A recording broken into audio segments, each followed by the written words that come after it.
मैथिली आ भोजपुरी के सबसे नीक चैनल एपी प्रोडक्शन दरभंगा के एखनई लाल बटन दबाकर सब्सक्राइब करू और घंटी के निशान बटन के जरूर दबाओ ताकि नव नव ऑडियो आ वीडियो अहाँ सब लग तुरंत पहुँच सके।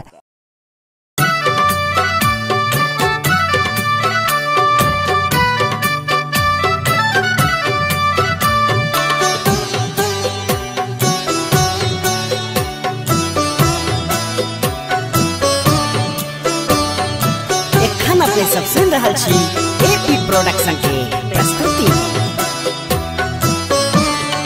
दीनानाथ सुनियो ने पुकार, दर्शन दियो ने हमारे, दर्शन दियो ने हमारे।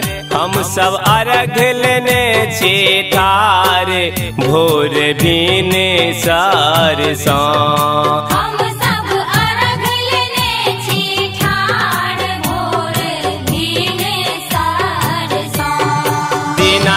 सुनियो ने पुकार, दर्शन दियो ने हमारे, दर्शन दियो ने हमारे।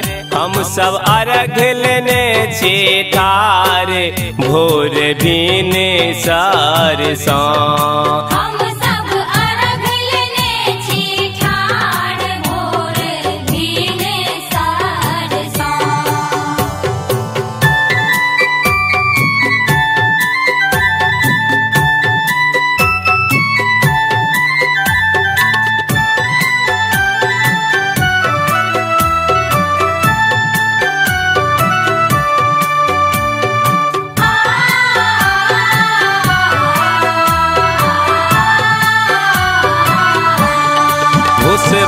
पूरी गेले लसियाए, लेसल दीप गेले बुझाए, लेसल दीप गेले बुझाए।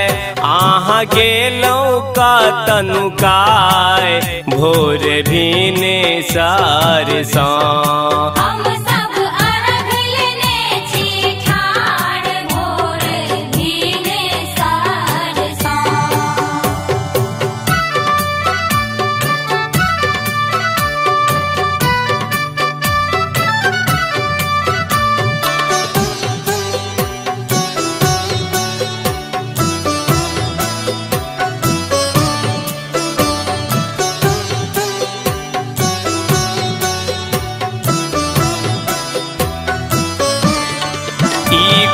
रस गेले सुखाए, पानक पात गेले मोलाए, पानक पात गेले मोलाए। देह में जल गेले समाए, भोर भीने सरसा।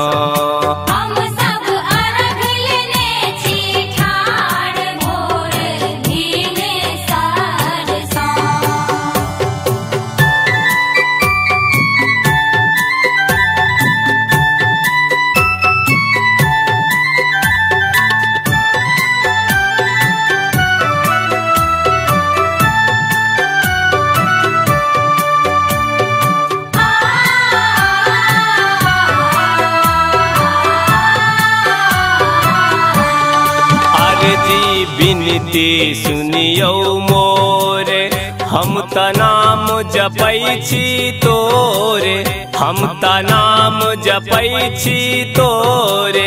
आहाँ बनल छी कठोरे, भोर भीने सरसा।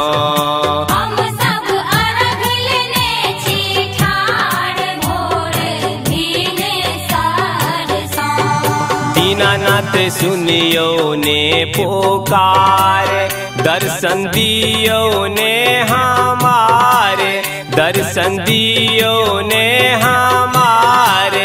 हम सब अर्घ लेने छे ठारे, भोर भीने सरसा।